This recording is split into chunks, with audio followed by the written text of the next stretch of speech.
Mitch Keller is awesome and Dylan Cease is not. Let's discuss on Fantasy Baseball Today in 5.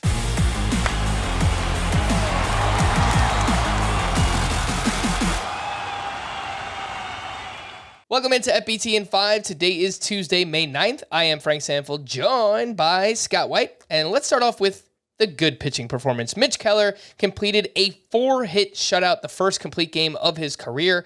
8 strikeouts to just 1 walk going up against the Colorado Rockies. And now on the season has a 2.72 ERA, a 109 whip, 56 strikeouts over 49 and 2/3 innings pitched. Scott, are you buying it? Are you buying the Mitch Keller breakout?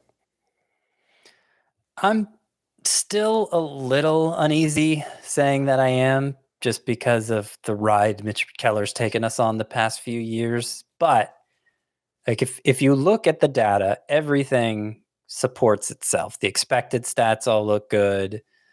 He's allowing low quality contact. He's missing bats at a higher rate than usual. Like it all backs itself up. And so it's kind of hard to say then, oh, well, this is why Mitch Keller can't sustain this. Now, it doesn't necessarily mean he can or will sustain it, because, just because we can look at these under the hood numbers to see if it backs up what he's doing doesn't mean that he's not just overperforming still, and that those under the hood numbers are bound to regress as well. That's possible, but guy seems to have found a pitch mix that works for him, a wide variety of pitches, almost like a Joe Musgrove approach to pitching, and he's getting the results. So at this point, I think of Mitch Keller as a top 50 pitcher and not at all a sell high guy.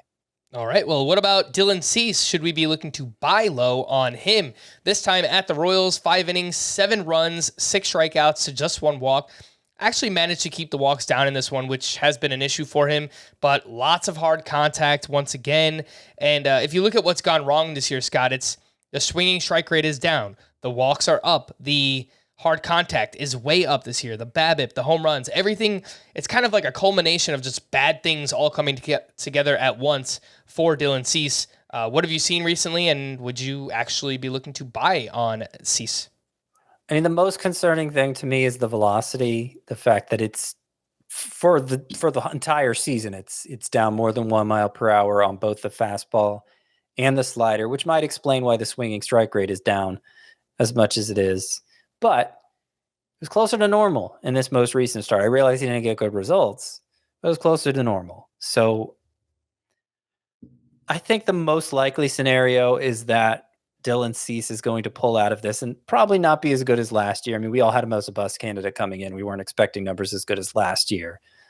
But I imagine in the long run, he'll still be somebody you want starting more than once. Yeah, it's kind of volatile. The ERA and whip both might be kind of on the high side for a pitcher of his stature. But the strikeout rate should be terrific and make up for it.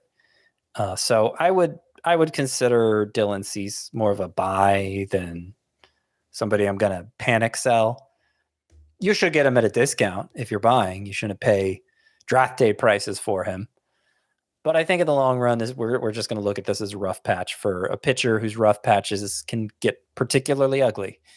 Speaking of pitching, let's talk about a few injuries that were revealed on Monday, Scott. And why can't we just have nice things? Mason Miller is headed back to the Bay Area to be evaluated after feeling tightness in his right elbow following Sunday's start. And their manager, Mark Kotze, said the initial suspicion is that Miller is dealing with a flexor muscle issue, and they're hoping for the best. On the higher end, Max Scherzer admitted that he's still pitching with discomfort below his right scapula, and he first injured his shoulder last month, had a start pushback, but never went on the IL. Scott, some pretty concerning news there on both Mason Miller and Max Scherzer. Yeah, the Athletics clearly don't sound optimistic about Miller. He is right around 80% rostered, I think. I don't know that he quite got there, so he wasn't universally rostered. And I had some doubts about him to begin with, chief among them that he pitches for the A's. So how many wins is he going to get? But given how good the stuff is supposed to be, the strikeout numbers I thought were a little underwhelming. So I think it's okay in those shallow leagues to go ahead and drop him if you need to clear a spot for somebody else, you don't necessarily have to wait on the diagnosis because it doesn't sound good. And I'm concerned about Max Scherzer too. I don't think it's going to be like a season ender for Scherzer, but I think it could become that if he continues to pitch through it. So either an IL stint is coming because of what he's already saying about the shoulder, or maybe he injures it worse and an IL stint comes then. That would obviously be the less preferable scenario. But I'm a little concerned about him and going to move him down probably just inside the top 20 or maybe even outside the top 20 in my starting pitcher rankings. All right. For more extensive fantasy baseball coverage, listen to the Fantasy Baseball Today podcast on Spotify, Apple Podcasts, the Audacy app, or anywhere else podcasts are found. Thanks for listening to Fantasy Baseball Today in 5, and we'll be back again tomorrow. Bye-bye.